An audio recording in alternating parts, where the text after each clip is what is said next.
My self Rakesh Kumar, maths teacher आप Shivaji group of institution. Math class में 6 class Hindi medium के बच्चों का स्वागत है। तो बच्चों, पिछली क्लास में आपने एक्सरसाइज नंबर 7.1 कंप्लीट, तो इसमें से क्वेश्चन नंबर मैंने 8 तक बताया हुआ था। इसके बाद कहा था 9, 10, 11 आप खुद कर सकते हैं। तो इसमें दो और देख लीजिए, 10 और 11 number. Question number 10, question number 10 में है एक त्रिभुज की भुजाओं का अनुपात 1:2:3 है। यदि इसका परिमाप 48 सेंटीमीटर है तो इसकी भुजाएं ज्ञात कीजिए। तो इसमें 1:2:3 का अनुपात भुजाओं में दिया गया है। तो हम पहले से ही मान लेंगे, माना, चाहे हम कह दें आनुपातिक गुणांक बराबर x, या हम कह दें माना पहली भुजा बराबर x, चूंकि 1 लिखा है इसलिए x कह दिया। दूसरी भुजा बराबर 2x और तीसरी भुजा बराबर 3x सेंटीमीटर, चाहे यूनिट में कहो सेंटीमीटर, ये सबको कह दीजिए क्योंकि इसका परिमाप सेंटीमीटर में होगा। अब ये कह रहा है इसका परिमाप 48 सेंटीमीटर है। तो परिमाप क्या होता है त्रिभुज का? तीनों भुजाओं का योग, तीनों भुजाओं का योग, भुजाओं का योग बराबर त्रिभुज का परिमाप, त्रिभुज का परिमाप। तीनों भुजाएं कौन कौन सी हैं? x + 2x + 3x, इनका योग ज्ञात करेंगे। तो और परिमाप है 48 सेंटीमीटर। तो इनको जोड़ दें तो हो गया 2 और 1 3 3 6, यानी 6x बराबर 48। तो x बराबर 48/6, 6 8 48, तो x बराबर 8। अब आंसर मिलेगा आपको। तो पहली भुजा बराबर, आंसर पहली भुजा बराबर, आपने x मानी थी तो x का मान 8 है, तो बराबर 8 सेंटीमीटर। और दूसरी भुजा, दूसरी भुजा आपकी थी क्या? 2x, तो 2x बराबर 2 × 8 = 16 सेंटीमीटर। और तीसरी भुजा बराबर, तीसरी भुजा बराबर 3x और = 3 × 8 = 24 सेंटीमीटर। तो त्रिभुज की तीनों भुजाएं इस प्रकार से मिले। अब 11 नंबर भी देख लीजिए। 11 नंबर में ये कह रहा है,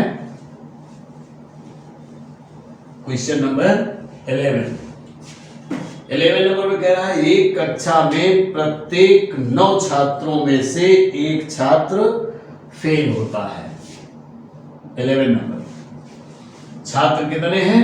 9। फेल छात्र कितने हो गए?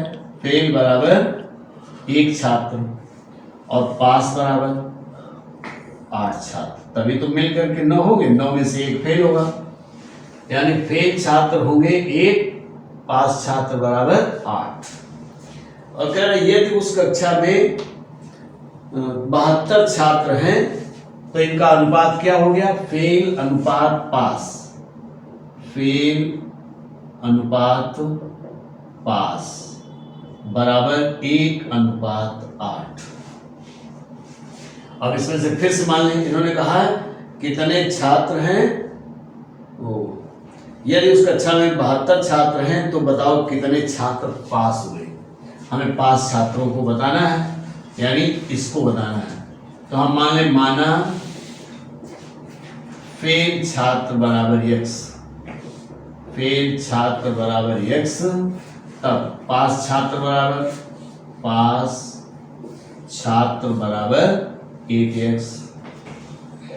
अब पूरे कितने हैं? यानी इन दोनों को जोड़ दिया जाए तो पूरे हो जाए, यानी x + 8x = 72। पूरे छात्र 72 हैं।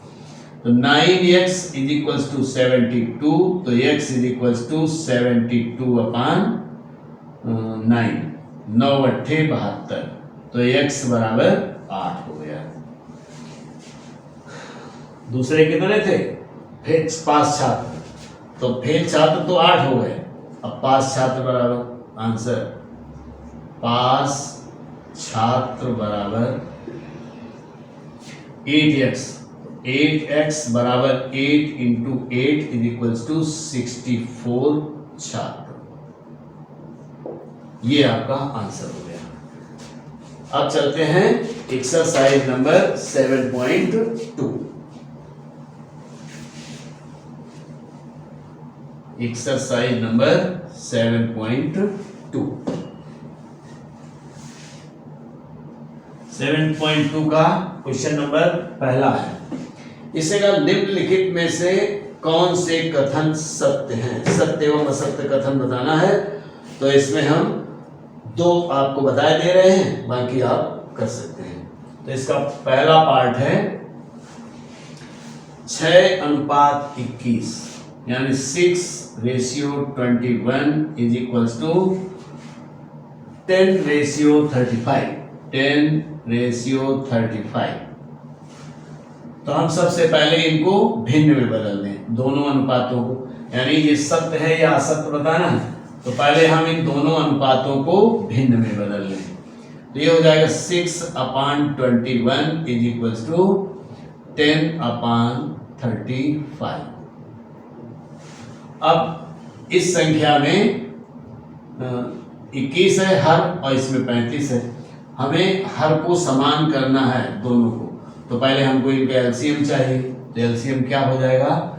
21 पंचे 105 और 35 का 105, यानी इसका इनका 105 एलसीएम मिलेगा। अगर आप ऐसे नहीं कर पा रहे तो यहाँ पर कर लेंगे ऐसे 21 और 35 का एलसीएम ऐसे फाइंड कर लेंगे। तो 21 में किस संख्या से गुणा किया जाए कि 105 हो जाए? तो 6/21 तो हमने फिर से लिखा, और 5 से गुणा कर दें तो हमें 105 मिल जाएगा। अब इसको देखें, 10/35, 35 तिरका 105, तो 3 से इसमें गुणा करना होगा। अब ये हो गया 6 पंचे 30/105 बराबर 30/105, दोनों बराबर बराबर आ गए, इसलिए ये सत्य है, ये कथन सत्य है। सेकेंड पार्ट में भी ऐसे देख लीजिए। सेकेंड पार्ट में है 16:24 इज इक्वल्स टू 20:30, 20:30। फिर से चेंज इन फ्रैक्शन, तो हो गया 16/24 इज इक्वल्स टू 20/30। 24 और 30 का एलसीएम लेंगे तो होगा 120, यानी हमको इन हरों को समान करना है।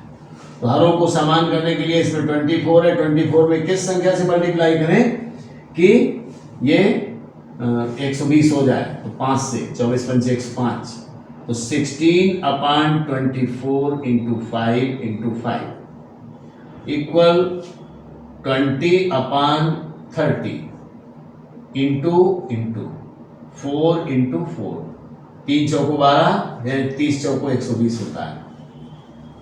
अब इनका गुणा कर लिया जाए तो 16 पंचे 80/120 बराबर 80/120। तो ये दोनों भी लेफ्ट हैंड और राइट हैंड इक्वल हो गए, तो ये कथन भी सत्य है। तो इस प्रकार से अभी आगे भी आप कर सकते हैं। इसमें 6 पार्ट हैं, सभी एक जैसे हैं, इनको आपको कंप्लीट करना होगा। क्वेश्चन नंबर 2 में है निम्नलिखित में से कौन से समानुपात में है? क्वेश्चन नंबर 2 है, अब बताना है, कुछ पद लिखे हैं, इनको बताना है कौन कौन समानुपात में है। क्वेश्चन नंबर 2, क्वेश्चन नंबर 2 का पहला है, पहला पार्ट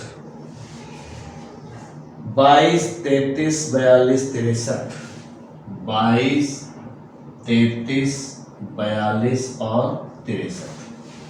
इसको बताना है कि ये समानुपात में ये सभी हैं कि नहीं हैं। तो इसको लिखने के कैसे लिखते हैं, 22:33 समानुपात 42:63। इसको ये जानने के लिए कि समानुपात में है या नहीं, तो पहले हमने इनको समानुपात में लिख दिया और इसको सॉल्व करने के लिए बाहर वालों का गुणा करेंगे और अंदर वालों का गुणा करेंगे। तो 22 गुणा 63 और बराबर 33 गुणा 42। अगर ये दोनों इनका गुणनफल बराबर होगा तो ये समानुपात में है, अदरवाइज नहीं है। तो इनका गुणा करके देख लिया जाए। तो पहले 22 का 63 में करेंगे, 63 गुणा 22, तो 2 3 6 2 6 12 और 6 2 1 6 8 3 और 1, यानी ये हो गया 1386।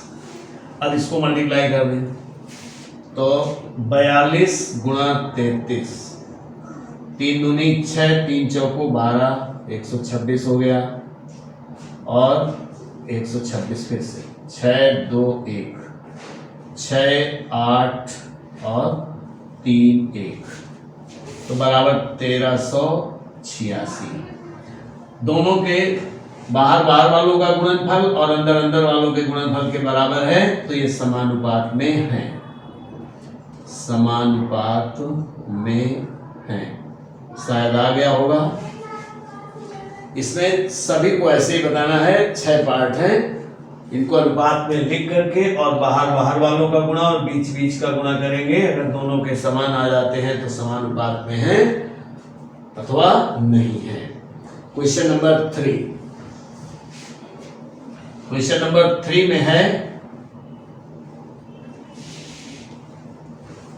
क्वेश्चन नंबर 3 में कह रहा है दर्शाओ कि निम्नलिखित संख्याएं वितत समानुपात में हैं। तो क्वेश्चन नंबर 3 में वितत समानुपात। अब देखो वितत पहला पद देखिए, इसका पहले पद में है आपका 48 60 75, 48 60 और 75। कह रहा है ये वितत समानुपात में है अथवा नहीं। तो वितत समानुपात में ये ज्ञात करने के लिए तो लिखेंगे 48:60 और समानुपात 60:75। बाहर वालों का गुणा कर दें और अंदर वालों का गुणा कर दें। अगर ये दोनों बराबर हैं तो ये वितत समानुपात में है, यानी 48 गुणा 75 बराबर 60 गुणा 60। तो इसका तो गुणा हो जाएगा 36 यानी 3600। इसका केवल गुणा करके देखना है। 5 8 40, 5 चौको 20 और 4 24, 240 हो गया। 7 8 56, 7 चौको 28 और 5 33, तो 0 0 6 और 3 3600 आ गया। दोनों बराबर हैं, इसलिए ये वितत समानुपात में है, वितत समानुपात में है। शायद आ गया होगा। इसका थर्ड पार्ट देखिए, 4 पार्ट हैं तो सेकंड और फोर्थ आप खुद करेंगे। थर्ड पार्ट 27 36 और 48 सेकंड में, नहीं थर्ड में 27 48 और 36। तो इसको ऐसे फिर से लिख देंगे 27:48 समानुपात 48:36। इसमें भी बाहर वालों को और बीच वालों का गुणा करेंगे। तो 27 गुणा 36 और 48 गुणा 48, इनका मल्टीप्लाई करके यहाँ लिख लेंगे, लेकिन देखने से ही पता चल रहा है कि 48 गुणा 48 27 गुणा 36 से बड़ा होगा, अतः ये वितत समानुपात में नहीं है। शायद आ गया होगा। आप गुणा करके यहाँ लिख लेंगे, लेकिन यहाँ पता चल गया 27 गुणा 27, इसमें दोनों संख्याएं छोटी हैं इसमें दोनों बड़े हैं इसलिए इनका गुणनफल ज्यादा आएगा, इनका कम आएगा, ये सेम नहीं आएगा। चलिए क्वेश्चन नंबर 4। क्वेश्चन नंबर 4 में है, अब लिखित वाले आ गए, वर्ड प्रॉब्लम। क्वेश्चन नंबर 4 है, एक समानुपात का पहला, तीसरा और चौथा, पहला, दूसरा, तीसरा और चौथा। हमने ऐसा लिखा है, पहला अनुपात दूसरा, समानुपात दूसरा अनुपात और तीसरा अनुपात चौथा। इस प्रकार से समानुपात होता है। और इसमें जो पद कह रहा होगा उसको उसके नीचे लिख देंगे, और जिसका मान नहीं बता रहा, जिसका नाम नहीं बता रहा होगा उसकी जगह x लिख देंगे, उसका मान निकालना होता है।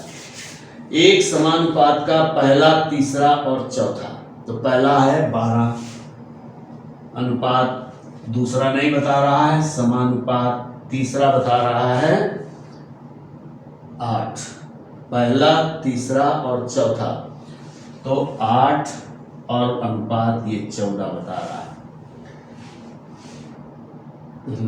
कह रहा दूसरा पद ज्ञात करो, तो इसकी जगह हम x लिख देंगे। इसमें से जिस पद को कहे, आप पहले ऐसे लिख लें, पहला, दूसरा, तीसरा, चौथा, पहले अनुपात दूसरा, दूसरा अनुपात समानुपात, तीसरा अनुपात चौथा।